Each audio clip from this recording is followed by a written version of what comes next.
Кезектеги биздин спикерибиз бул билесиңер, интернетте абдан белгилүү Урмат Насыкулов деген бул сергек жашоо образын дайыма пропаганда кылып, жаштарды, бардык эле кыргызстандыктарды спортко, дени сак жашоо образын пропагандалоого дайыма ушул үгүт кылып берет. Анда сөздү биз Урмат Насыкуловго беребиз.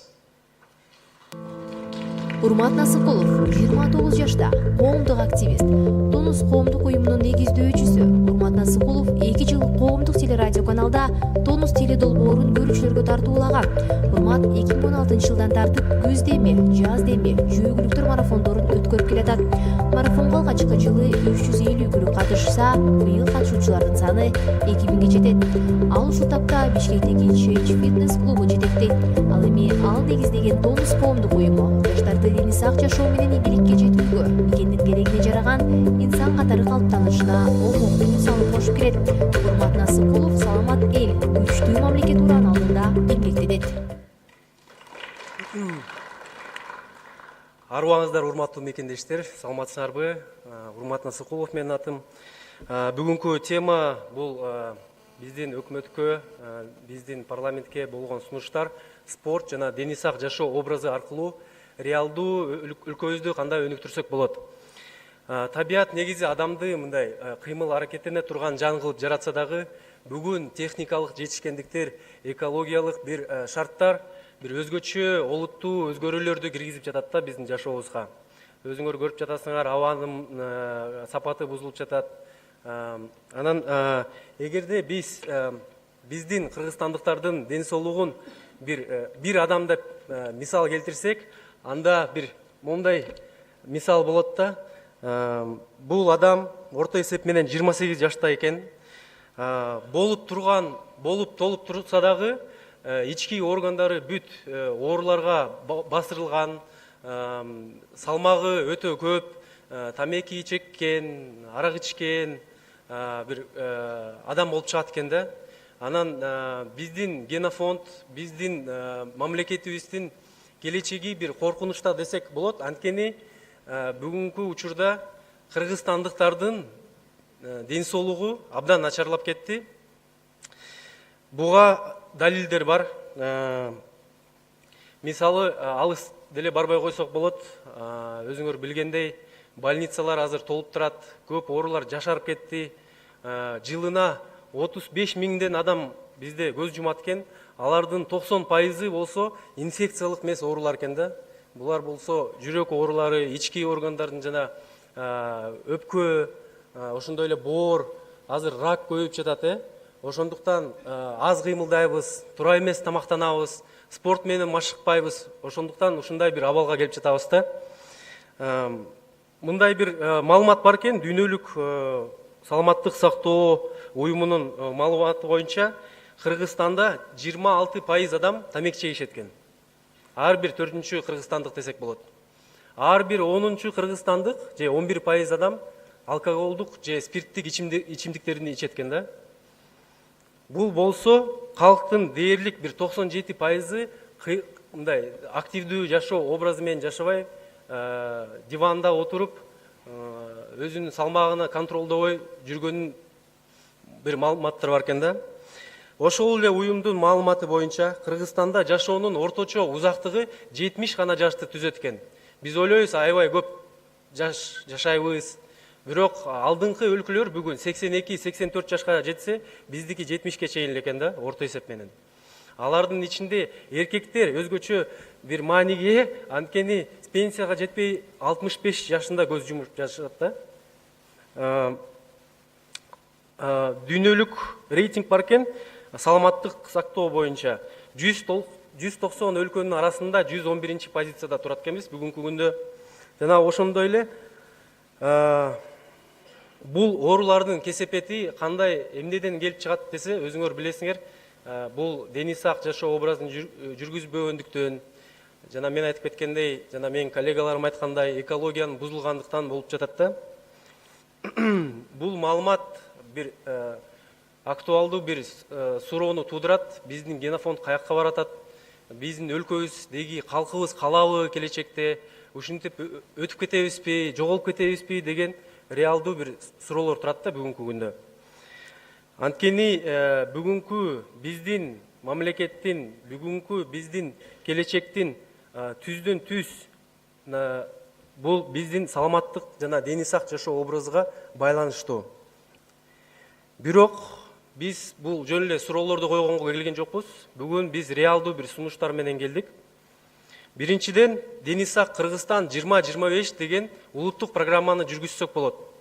Бул программанын алкагында Кыргыз Республикасынын президентинин алдында атайын бир спортту өнүктүрүү боюнча кеңешин түзүүгө сунуштайм. Өлкөбүздүн бардык аймактарында массалык бир спорттук иш-чараларды уюштурсак болот. Инвесторлорду спортту өнүктүрүүгө тартууга бүгүн мүмкүнчүлүктөр бар. Бардык аймактарда спорт менен машыгууга жеткиликтүү шарттарды түзүү жана спорт менен дене тарбияны күндөлүк жашоодогу зарылдыкка айландырууга бардык аракеттерди кылсак болот. Буга канткенде жете алабыз. Бир сунуштарды киргизсең, негизи азыр бюджет тартыш, анан акча жок, анан каражатты караштырыш керек деген суроолор, жооптор бар да. Бирок бул суроого биз сурап көрсөк, бүгүн спорттун өнүгүшүнө салым кошкон жана спорттук иш-чараларга колдоо көрсөткөн ишканаларга, уюмдарга жагынан жеңилдиктерди көрсөтсөк, алар өздөрү биринчи болуп келет. Экинчиден, тамеки жана алка продукциясын өндүргөн компанияларды сөзсүз түрдө бир финансалык атайын бир төлөмдөрдү чогултууга милдеттенсек болот да. Анткени алдыңкы өлкөлөрдү карасак, ошол эле бир ай мурун Америка барып келдим. Тамекинин баасы $15-20 да. Алкоголдун баасы да аябай кымбат. Эмнеге кымбат десек, булар аябай налогту, акциздерди аябай өдө төлөшөт. Ошондуктан спортко дагы бир бөлүгү кетет дейт да. Бүгүн карап көрсөк, эми тамекинин баасы бир нандын баасына барабар болуп калды да. Пиванын баасы, же сыра деп коебуз, анын баасы сүттөн дагы арзан болуп кетти.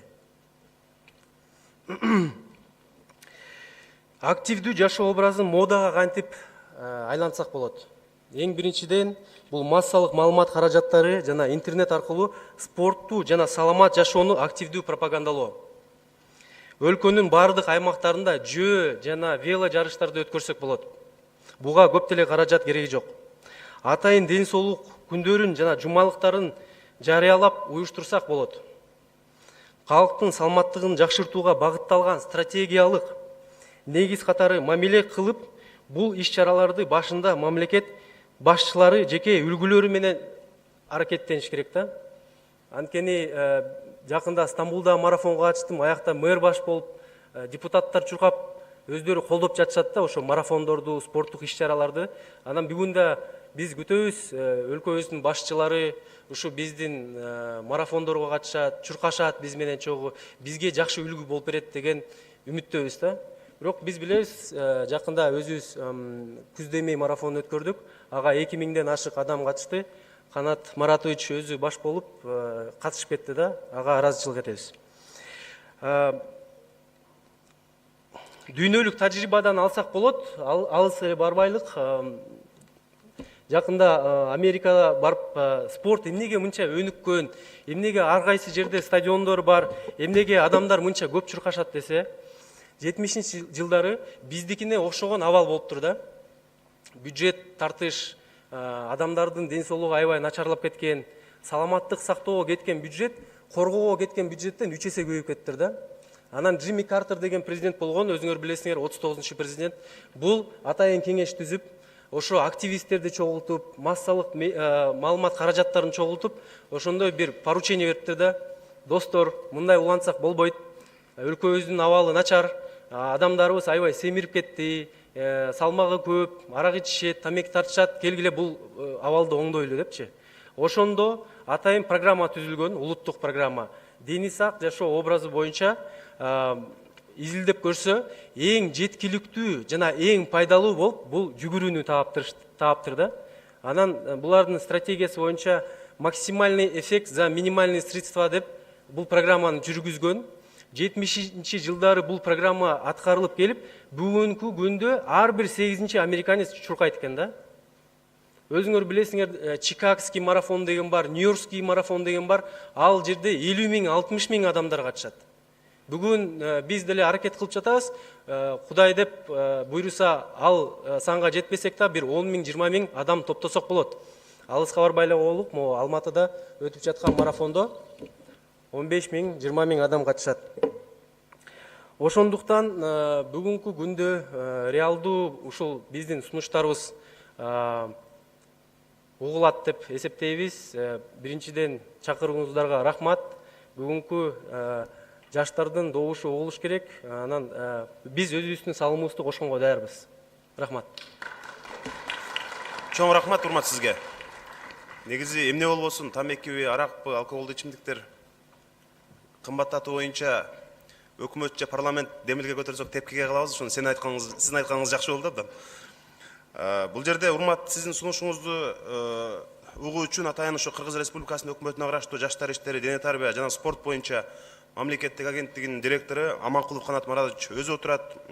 Бөлүм башчы Лаура Жуманова, баш кадис Тюльпана Сакиева келишти. Ошондой эле бул жерде Кыргыз Республикасынын президентинин аппаратынын өкүлү, дал ушул жаштар спорт тармагын тейлеген эксперт Досматов Камчыбек Султанмуратович да отурат. Рахмат сиздерге.